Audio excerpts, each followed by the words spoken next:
Can you give me a tactical way that you, like a campaign or initiative that used you as the centerpiece? Yeah. So I think and I think actually our friends over at Workbench were the ones that taught me this, which is the use of roundtables and bringing in people into roundtables and not selling them anything.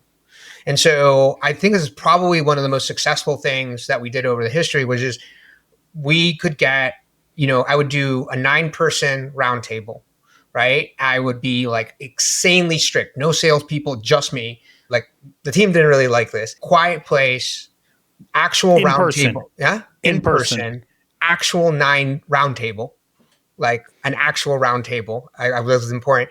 And I would pick a subject and I would invite the top executives that I could get to that meeting. And so, for example, like if there was a conference about, of a pharma conference, I would go and try to get like the head of machine learning at Merck, the head of machine learning at Pfizer, the head of machine learning at AstraZeneca. And I would invite them and I would say, hey, Chatham House rules. Nobody's recording his. There's no notes. There's no sales. There's no marketing. I promise I won't pitch you absolutely anything. We're going to talk about what machine learning problems pharma is facing right now. And and by the way, I ended up doing some of these in Zoom during the pandemic, and it did work as well.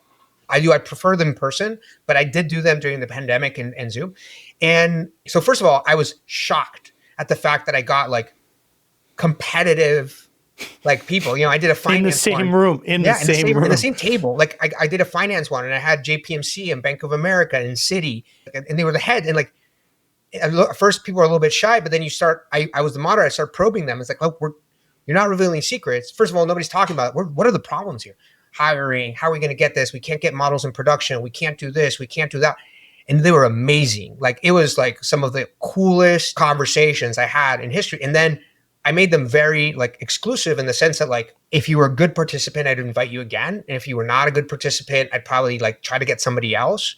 And people were like begging me to get in, right? Like these executives are calling me like, hey, when are you doing your next one? That was the best roundtable that I've ever been a part of. Like, how do I get into this? And I'm like, hey, it's like 9 people only. Like you're going to have to wait for the next one, blah, blah.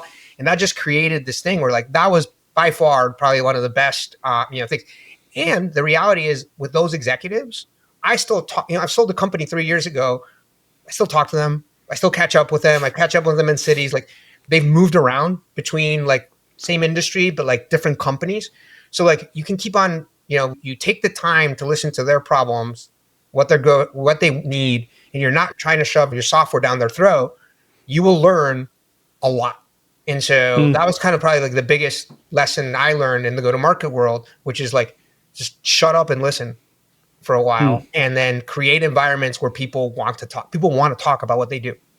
Everybody does. And it's back to the win-win right there in that roundtable. They're learning, they're advancing their career. It all ties back to that.